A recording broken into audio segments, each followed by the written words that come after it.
I'm Jennifer Snassi. You're watching News 24 Live. I'm joined in studio by Tantric teacher Rahasya and Dr. Eve, and we're going to be speaking about conscious sexuality in the South African context. Hello. Hi, nice to be here with you. Finally, nice to be here. Yes, finally we have both of you in studio, and I'm actually really excited to learn more about this topic. Now, conscious sexuality isn't something you hear a lot of people speaking about, especially in South Africa. Maybe Dr. Eve, you can start off by explaining what exactly it is. I think because it falls into the realm of spirituality and perhaps religiosity.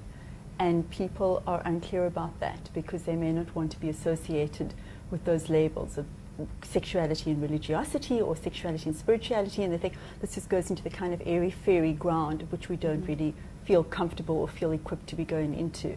And I'm absolutely delighted to be associated with Nash Singh and with the incredible team he's put together from international speakers to the two of us here in South Africa, to be raising awareness and consciousness that sexuality, conscious sexuality, is just being mindful and present in the moment and having an elevated experience of your own sensations, your own thoughts, your own ideas, your own feelings in the moment of being sexual, and connecting not only in a sexual way but in a relational way with a partner to an extent that expands your sexuality from the very narrow box which is today's idea of what ideal sex is, which is about orgasms and performance and genitals. So it's expanding it out of that performance model into a pleasure model. Rahasya, how do you use tantric sexuality to relate back to what Dr. Eve is saying? I guess Tantra is really probably best known for, the aspect it's best known for is that it uses sexuality as meditation. And in 90% of the work I do, you could really call preparing people for Tantra, getting them ready for that. It sounds very easy. Oh, use your sexuality as a meditation. There you go. Not so easy. If you're going to use your sexuality as a meditation, a couple of things have to happen. One is you have to be able to feel every sensation that arises with great accuracy, great acuity, you know, like a wine connoisseur, but also like listening to a concert, high volumes too, great intensities. And you have to be able to really encompass that, otherwise, you know, comfortably with no jumpiness and no running away from it. If that's going to be your meditation, you know, here's the energy. If you can't feel it directly, well, no point. So can I add to that? Yeah. Instead of listening just to the orchestra, I think that part of Tantra and conscious sexuality is listening to every single instrument and trying to identify every instrument. And that's metaphoric for your body, right? Same as a connoisseur, you know, listening to, picking all of it apart, you know, feeling everything, and the choreography, the conducting, it can get to be quite a thing, you know? Yes. And the other aspect is that it's no use if you're trying to now I'm going to use my, you know, sexuality for my meditation, here we go. And as soon as somebody gets naked, I'm running, you know, romantic poems, porn movies, visions.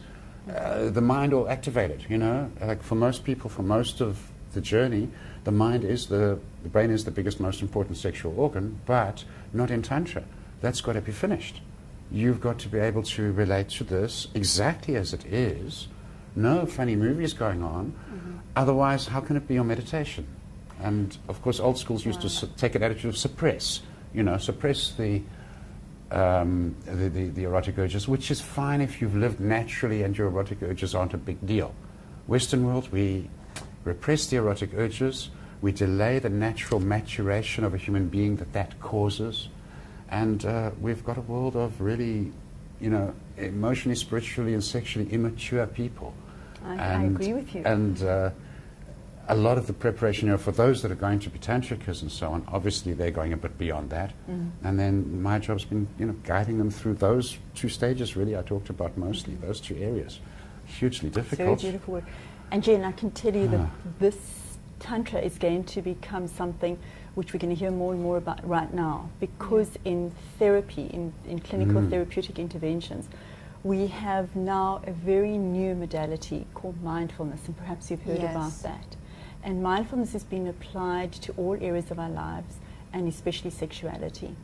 And why it's so important clinically is because we've got really good, robust research now, scientific research, to show the usefulness and the impact that mindfulness can have in healing people. So not only sexual dysfunctions, but depression and anxiety and every kind of chronic illness as well. So Tantra is about being very mindful in the body while being touched in an erotic way. So it's highlighting, my work is highlighting the mindfulness of somebody who is being in a sexual experience, and you bringing in the touch element to it. So it's being really fully mindful in the moment, being very present, and that is where your healing is going to happen. We are incredibly distracted today in our sexuality by everything. Yeah, 100%. And one of the problems that people will present within sexual dysfunction is that I'm really distracted. So a woman will be distracted and say, I'm not able to be orgasmic, for example. So bringing her into mindfulness, bringing her into the moment, slowing it down, is what Tantra can help, and what I think conscious sexuality, the whole conference is going to be about, from different people bringing in different angles of it, teaching us how to be in that moment. People are quite resistant to this conscious sexuality because they also think it takes up time. And as you know, we don't really have time. I mean, I'm evidence of that. We don't have time, so we don't want to spend time being sexual. It isn't about extending your time, your play time.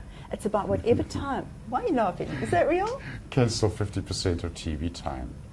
Or online time. How about all of TV time? Or online time, because that's really where people are spending more time. Okay. Online. Yeah. Well, yes. Yeah. TV, online, Right. whatever your Just distraction not face to face. Not face to face. You're not And loving yourself. You're not loving someone else. What you're doing. Right. And Tantra is all about heart to heart and eye gazing. Right. It's again, that's part of that preparation work.